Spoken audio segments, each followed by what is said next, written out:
స్వయంగా మహాదేవుడి సంకల్పంతోనే సుప్రతిష్ఠితమైన పుణ్యస్థలాలే పంచారామ క్షేత్రాలుగా ప్రసిద్ధికెక్కాయి.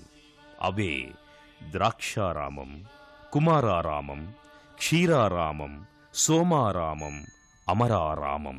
శివుడు ఆయా క్షేత్రాలలో శ్రీ ద్రాక్షారామ భీమేశ్వరునిగా, కుమారారామ భీమేశ్వరునిగా, క్షీరారామ రామలింగేశ్వర స్వామిగా, సోమారామ శ్రీ ఉమా సోమేశ్వర స్వామిగా, అమరారామ శ్రీ అమరేశ్వర స్వామిగా పూజలందుకుంటున్నాడు.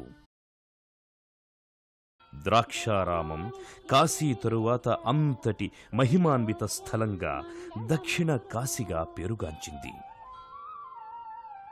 తూర్పు చాళుక్య రాజవంశానికి చెందిన చాళుక్య భీముడు ఈ ఆలయాన్ని నిర్మించినందువల్ల భీమేశ్వరునిగా కొలవబడుతున్నాడని, అదేవిధంగా దక్షుడు యజ్ఞం చేసిన స్థలం ఇదేనని, అందువల్ల దక్షవాటికగా పిలువబడుతూ ద్రాక్షారామంగా ఖ్యాతిగాంచిందని చెబుతారు. ఈ క్షేత్ర వైశిష్ట్యాన్నే మహాకవి శ్రీనాథుడు భీమఖండం పేరిట అపురూప కావ్యంగా రచించాడు. ఇది వ్యాసుడు తపస్సు చేసిన స్థావరమని, దక్షిణ కాశీగా వ్యాసుడే అభివర్ణించాడని చెబుతారు. సప్తమహర్షులు అఖండ గోదావరిని తమ తపఃకార్య నిమిత్తం 7 పాయలుగా ఇక్కడే చేశారట. ఆలయం దగ్గరగా సప్తగోదావరి కొండ ఉంది. ఆలయం పై అంతస్తులో 3 వైపులా స్తంభాలతో ప్రదక్షిణా మార్గం ఉంది. గర్భగృహంలో భీమేశ్వర స్వామి లింగాకృతిలో అర్చనలందుకుంటాడు. భక్తులు సప్తగోదావరిలో స్నానాధికాలు చేసి అనంతరం భీమేశ్వరుణ్ణి, శ్రీ మాణిక్యాంబ మాతను సేవించి కొలుస్తారు. పార్వతీమాత మాణిక్యాంబ అమ్మవారిగా పూజలందుకుంటుంది. ద్రాక్షారామ భీమేశ్వర క్షేత్ర సందర్శన బహుజన్మల పుణ్యఫలంగా సంభావింపబడుతుంది.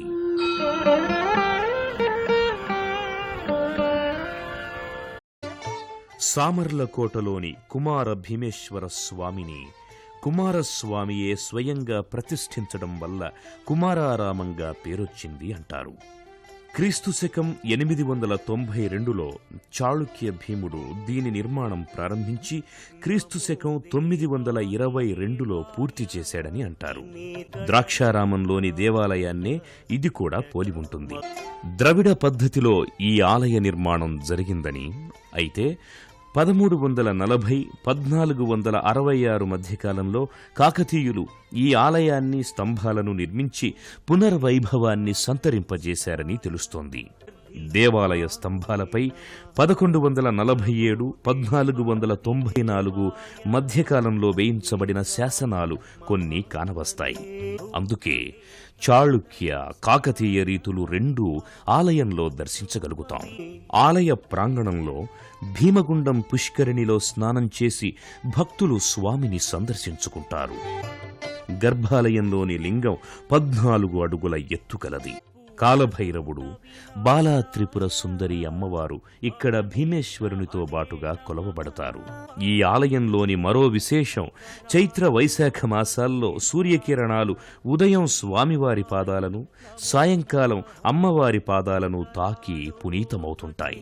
కుమారారామ భీమేశ్వరుడు, శ్రీ బాలా త్రిపుర సుందరి అమ్మవారు భక్తులను కటాక్షిస్తూ కొలువై ఉన్న దివ్యక్షేత్రమిది. క్షీరారామం పశ్చిమ గోదావరి జిల్లాలోని పాలకొల్లులో ఉంది.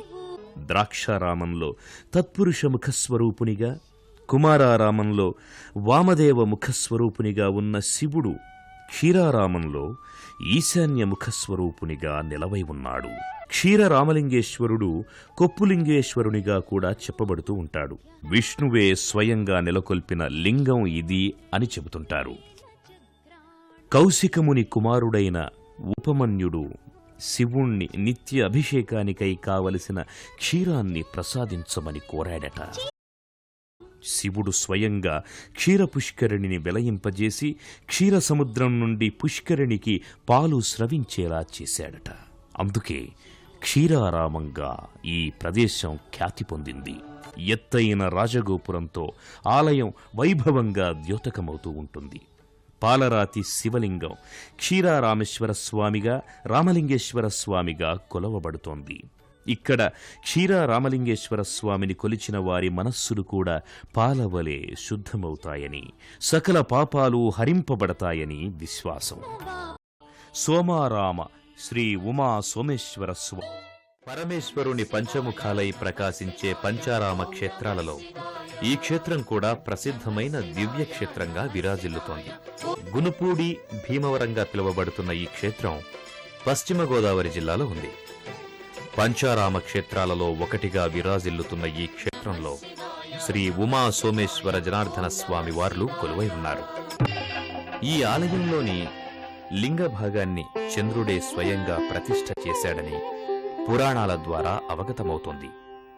ఆ కారణంగానే శ్రీ సోమేశ్వర లింగం అమావాస్య రోజున గోధుమ నలుపు వర్ణంలోనూ, పౌర్ణమి నాడు శ్వేతవర్ణంలోనూ రంగు మారుతుందని చెబుతారు. గర్భాలయంలో సోమేశ్వర స్వామి వారి దివ్యమంగళ రూపాన్ని దర్శించుకున్న భక్తులు అనంతరం ఇదే ప్రాంగణంలో కుడి చేతి వైపున ఉన్న పార్వతీ అమ్మవారిని కూడా భక్తి శ్రద్ధలతో దర్శించుకుంటారు. అమరేశ్వర స్వామి ఆలయం 3 ప్రాకారాలలో నిర్మింపబడి ఆ ప్రాకారాలలో వివిధ దేవీ దేవతల మూర్తులతో అలరారుతూ ఉంటుంది. ఇంద్రునిపై ఆగ్రహించిన దుర్వాస మహాముని ఇంద్రభోగాలన్నీ నశించాలని శపించగా ఇంద్రుడు విష్ణువును శాప విముక్తికై ప్రార్థించాడట. కార్తికేయునిచే భూమిపై పడే అమృతలింగ శకలాన్ని స్థాపించి పూజిస్తే లక్ష్మీ కటాక్షం లభిస్తుందని విష్ణువు వరమిచ్చాడట. అలా అమరావతిలో ఇంద్రుడే లింగాన్ని ప్రతిష్ఠించి పూజించాడట. అమరావతిలోని అమరేశ్వర స్వామి లింగం 35 అడుగుల ఎత్తైనది. గర్భాలయంలో 15 అడుగుల లింగం కనిపిస్తూ ఉంటుంది.